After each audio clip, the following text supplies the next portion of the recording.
어, 오늘 읽은 스바냐는 하나님께서 남겨둔 자, 또 하나님이 숨겨주시는 자라는 말입니다. 스바냐는 전체가 3장으로 되어 있고 다 합쳐도 53절밖에 되지 않는 아주 짧은 성경이지만 참으로 깊고 아름다운 성경입니다. 12개의 소선지서가 있는데 그 선지서 중에서 이 스바냐하고 짝을 이루는 성경이 공평과 정의를 주제로 하는 아모스서입니다. 스바냐는 공평과 정의가 사라진 세상, 공평과 정의가 사라진 우주는 그 존재 이유를 잃어버린다고 말하죠. 창세기가 세상을 창조한 과정을 말해준다면 스바냐는 역으로 창세기하고 역순으로 되어 있습니다. 그래서 그 세상이 멸망하는 과정, 어찌 보면 망세기라고 말할 수도 있는 성경의 분위기를 가지고 있고 그렇게 망하는 이유를 말해줍니다. 스바냐 1장 2절에서 3절입니다. 여호와께서 이르시되 내가 땅 위에서 모든 것을 진멸하리라. 내가 사람과 짐승을 진멸하고 공중의 새와 바다의 고기와 거치게 하는 것과 악인들을 아울러 진멸할 것이라. 내가 사람을 땅 위에서 멸절하리라. 나 여호와의 말이니라. 스바냐서는 이 세상 모든 것이 진멸되고 끝나는 날을 여호와의 날이라고 부르는데 바로 그 끝날에도 하나님이 보호해 주셔서 남겨두는 자, 살려두는 자, 숨겨주는 자들이 있음을 노래하는 책입니다. 그럼 세상은 왜 진멸될 수밖에 없을까요? 그것은 하나님이 선하게 창조한 세상이 극도로 더럽게 되었기 때문입니다. 스바냐 3장 1절입니다. 패역하고 더러운 곳, 포악한 그 성읍이 화 있을진저. 성읍이 더럽다고 합니다. 한 개인이나 몇 사람이 아니라 도시, 나라 전체가 더럽다는 것입니다. 오늘 말씀은 무려 2600년 전의 상황이지만 지금 우리 시대, 우리 교회, 또 우리 자신에게 이 말씀을 적용해 볼 수 있기를 원합니다. 그들은 왜 더러워졌을까요? 원인은 패역 때문입니다. 패역은 반역을 말하는 말인데 특별히 하나님을 향한 반역, 또 거부를 말합니다. 자신을 창조한 하나님으로부터 돌아서서 피조물인 인간 혹은 그 소유물의 존재의 근거를 두는 것, 그게 패역입니다. 그렇다면 좀 더 자세하게 하나님을 거부한다는 게 무슨 말인가? 하나님을 반역한다는 것의 의미가 무엇인지를 확인할 필요가 있겠습니다. 2절 볼까요? 그가 명령을 듣지 아니하며 교훈을 받지 아니하며 여호와를 의뢰하지 아니하며 자기 하나님에게 가까이 나아가지 아니하였도다. 패역의 첫 번째 특징은 말씀을 듣지 않는 것입니다. 귀를 기울이지 않습니다. 자신의 경험 또 자신의 판단이면 충분합니다. 어떤 이런 사람들은 말씀을 듣고 배울 의지도 없고 또 말씀을 배우고 듣는데 시간을 내지도 않습니다. 두 번째는 교훈을 받지 않습니다. 교훈을 받는다는 것은 그 말씀을 통해 내 생각과 삶을 고친다, 바로잡는다는 것을 의미합니다. 말씀을 복종한다는 것입니다. 그런데 교훈을 받지 않는다는 말은 하나님의 말씀, 하나님의 뜻에 복종하기를 거부한다는 것입니다. 다시 말하면 자기 자신이 삶의 주인이고 자기 자신이 곧 하나님인 사람입니다. 셋째는 하나님을 의뢰하지 않는 것입니다. 하나님이 아닌 다른 것들, 그것이 자기 자신일 수도 있고 자신의 소유물일 수도 있습니다. 하나님이 아닌 그것들이 영원히 자신을 지켜줄 것으로 믿고 의지한다는 것입니다. 네 번째는 하나님께 가까이 나가지 않습니다. 그런 사람들은 그의 존재와 능력을 믿지 않으니까 하나님과의 친밀함을 추구하지 않는다는 것입니다. 하나님은 그들의 우선순위가 아닙니다. 성경을 읽고 기도하기 위해 하루에 일정한 시간을 우선적으로 배정하지 않습니다. 결국 이것들이 제대로 지켜지지 않을 때 그들은 패역한 자가 되고 그 패역은 결국 각 개인의 공적이고 사적인 삶의 더러움으로 나타납니다. 그리고 그 각 개인이 그러한 하나님을 떠난 상태, 더러움으로 물들 때 그 결과가 바로 압제와 약탈이 있는 포악한 도시, 학대와 탐욕과 불공정의 사회로 이어진다고 스바냐는 말하는 것입니다. 그 불공정한 상태를 구체적으로 보여주는 모습이 3절에서 4절입니다. 그 가운데 방백들은 부르짖는 사자요, 그의 재판장들은 이튿날까지 남겨두는 것이 없는 저녁 일이요, 그의 선지자들은 경솔하고 간사한 사람들이요, 그의 제사장들은 성소를 더럽히고 율법을 범하였도다. 방백은 고급 관리를 말합니다. 보호자가 되어야 할 사람들이 사자처럼 사람들을 물어뜯고 위협합니다. 재판장은 공평과 정의로 억울함을 풀어주어야 마땅한데 자신의 이익을 위해서 가난한 자의 한 조각 떡까지 다 빼앗아갑니다. 선지자는 간사하고 경솔해서 믿을 수가 없는 사람들입니다. 하나님의 뜻대로 말씀을 해석하는 게 아니고 사람 입맛에 맞게 말씀을 전합니다. 제사장들은 성소를 더럽히고 하나님의 법을 범합니다. 한마디로 나라꼴이 도둑놈들에게 나라꽃간을, 나라 열쇠를 맡긴 꼴입니다. 그런데 진짜 문제는 따로 있습니다. 5절입니다.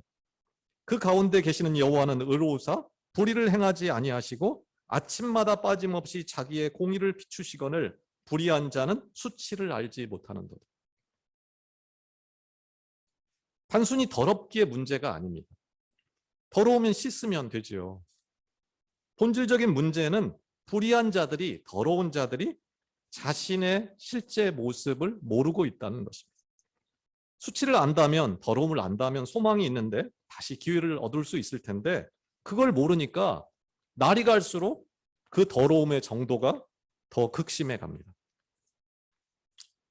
바로 이런 소망 제로의 상황, 칠흑 같은 어둠의 시대에 오늘 본문은 그들과는 근본적으로 다른 한 무리의 사람들이 있었다고 말합니다. 17절입니다.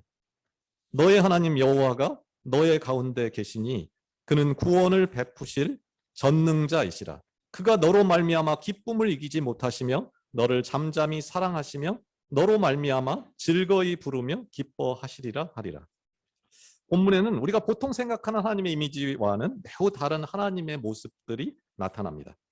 기쁨을 이기지 못하셔서 춤추시는 하나님, 노래하시는 하나님, 기뻐서 큰 소리로 샤우팅을 하시는 하나님의 모습입니다.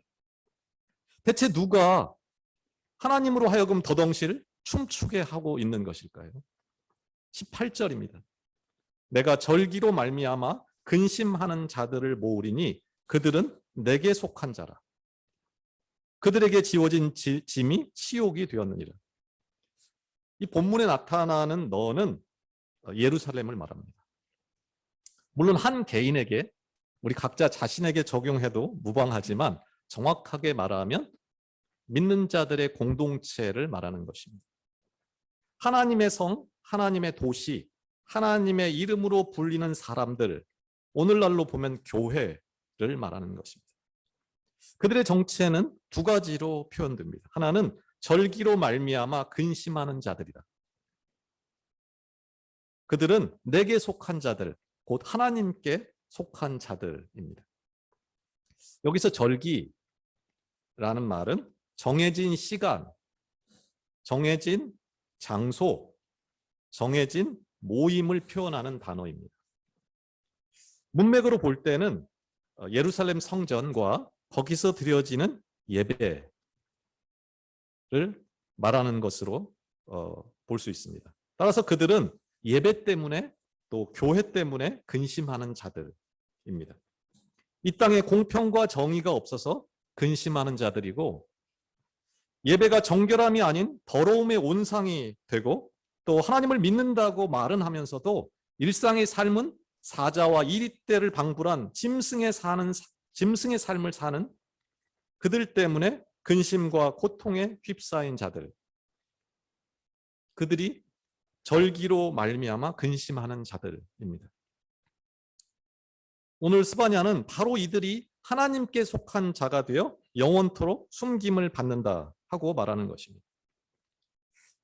내용의 전개를 봤는데 그 내용의 진짜 의미를 알려면 이 말을 하는 사람이 누군가를 알면 조금 더 깊어질 것 같습니다. 이 글을 쓴 저자인 스바냐, 그가 누구인지 아는 것은 그래서 중요합니다. 스바냐 1장 1절은 이렇게 출발합니다.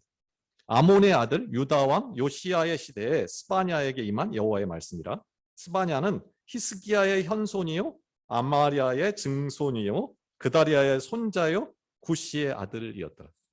선지자의 족보를 이렇게 나열하는 경우는 극히 이례적입니다.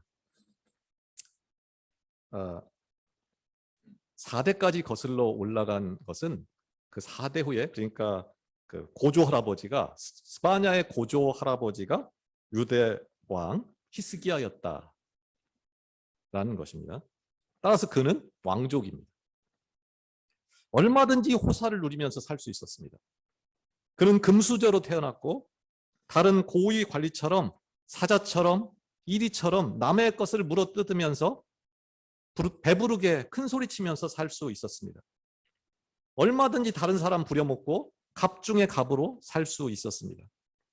그 패거리 중에 하나로 살면서 그 비리를 서로 덮어주면서 이 땅에서 모든 것을 누릴 수 있었습니다. 그런데 그는 깨어있는 자였어요. 하나님 앞에서. 그것이 하나님 앞에서 자랑거리가 아닌 부끄러운 일이라는 것을 스바냐는 알았습니다. 그는 재물이나 권세가 사람을 보호하는 것이 아니라 오히려 멸망을 재촉할 뿐임을 알았고 하나님의 보호, 하나님의 숨김을 받는 것만이 영원히 안전함을 알았던 것입니다. 또 스바냐서는 아주 독특한 문학적인 기법을 사용합니다. 소위 점층법 혹은 점강법이라는 것인데 어떤 주제에는 점점 크고 넓게 범위를 넓혀갑니다.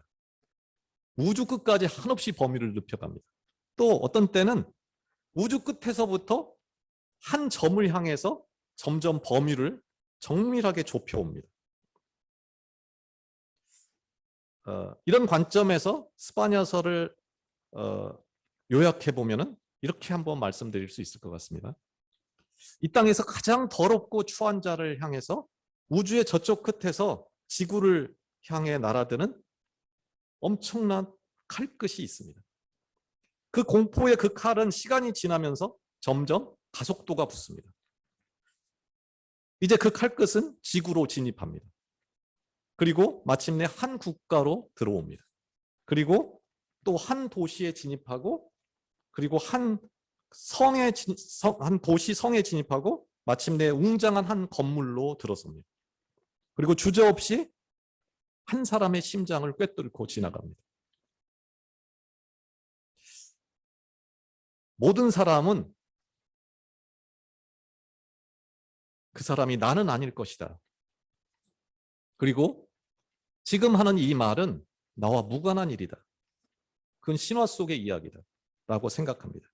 그런데 스바냐는 오늘 본문에서 충격적이게도 그 화살이 향하는 곳이 이방 나라들, 살인자들만이 아니라 믿는 자들의 도시 예루살렘을 향하고 있다고 하고 특별히 그 안에서 하나님의 말씀을 맡은 자들, 하나님의 사람이라고 하는 자들을 향하고 있다고 하는 것입니다. 그뿐만이 아닙니다. 스바냐는 그 하나님의 진노의 칼끝이 향한 진짜 목적지가 바로 나 자신, 자기 자신임을 아는 것의 핵심이라고 말합니다. 역설적으로 스바냐는 모든 것이 끝나는 여호와의 날에 그날이 지금 다가오고 있다는 것을 깨달은 자만이 살아남는다. 내가 바로 그 더러운 자, 이 땅의 공평과 정의가 사라지게 된 원인이 바로 나다. 그 애통하는 마음으로 하나님께 죄를 자복하는 자가 살아남는다. 남은 자가 된다. 고 말하는 것입니다. 스바냐의 그 이름의 뜻처럼 하나님께서 남겨두신 자, 하나님이 영원히 숨겨주는 자가 된다는 것입니다. 세상 끝날에 이 땅의 금은보화는 우리를 보호하지 못합니다. 이 땅의 그 어떤 것도 우리를 영원히 안전하게 숨겨주지 못합니다. 때로 우리는 불의하고 불공평한 세상에서 살기 참 힘들다라고 불평할 때가 있죠. 그런데 스바냐의 표현에 의하면은 무엇이 진정한 수치인지를 모르는 자들, 예레미야의 표현에 의하면 창녀의 낯을 가진 자들이 과연 누구인가를 직시할 필요가 있습니다. 스바냐는 그 불의와 불공평의 책임 소재가 다름 아닌 바로 예루살렘, 오늘날의 교회, 오늘 믿는다고 하는 바로 나 자신에게 있다고 말하기 때문입니다. 때를 분별해야 합니다. 2600년 전의 상황이 아닌 바로 지금 우리에게 적용해야 되는 말씀이기 때문입니다. 하나님께서는 이 땅의 불의와 불공평으로 인해 내 삶이 이토록 팍팍하고 괴로운 것이 아니라 바로 내가 하나님 앞에 바로 살고 있지 못하기 때문에 공평과 정의를 위해 살지 않고 내 배를 불리기 위해 사자와 이리처럼 살고 있기 때문에 하나님의 나라보다 아파트 평수에 더 관심이 있기 때문에 그 때문에 오늘 이 땅이 이렇게 더럽고 포악해진 사회가 되었다라고 말씀합니다. 말씀을 마무리하면서 이 한 주간 우리 자신의 삶을 성찰해 볼 수 있기를 원합니다. 누구처럼 잘 살지 못해서 또 누구처럼 잘나지 못해서 부끄러운 것이 아닙니다. 말씀을 듣고 교훈을 받고 그분을 의지하고 그분께 가까이 나아가는 것에 우선순위를 두지 않는 것이 부끄러운 것입니다. 절기를 인하여 근심하는 자, 곧 정한 시간, 정한 장소, 정한 모임에 내 마음과 내 시간에 우선순위를 주는 자가 될 수 있기를 바랍니다. 하나님이 우리의 허물과 죄를 용서하시고 숨겨주신 그 스바냐가 됐던 것처럼 우리도 이 시대에 또 다른 스바냐가 되어서 내 형제의 허물과 죄를 가려주고 환난 날에 숨을 곳이 되어줄 수 있기를 원합니다. 남은 자를 통해 일하시는 하나님을 닮아서 우리도 다른 누군가를 위해 내 몫의 것들을 기꺼이 남겨서 나눌 수 있기를 원합니다. 왕족의 삶을 거부하고 그 더러운 권력과 재물이 자랑은커녕 한없이 부끄러움임을 볼 눈을 가졌던 스바냐처럼 우리도 더러움과 포악으로 가득한 이 시대를 분별함으로 하나님께서 이 땅에 남기신 또 한 명의 스바냐가 될 수 있기를 원합니다. 그러함으로 하나님께서 우리와 우리 교회를 통해 일하시고 또 우리로 인해 하나님이 춤추시고 노래하시는 그 놀라운 일들을 꿈꾸는 일이 일어나기를 간절히 소원합니다. 기도하겠습니다.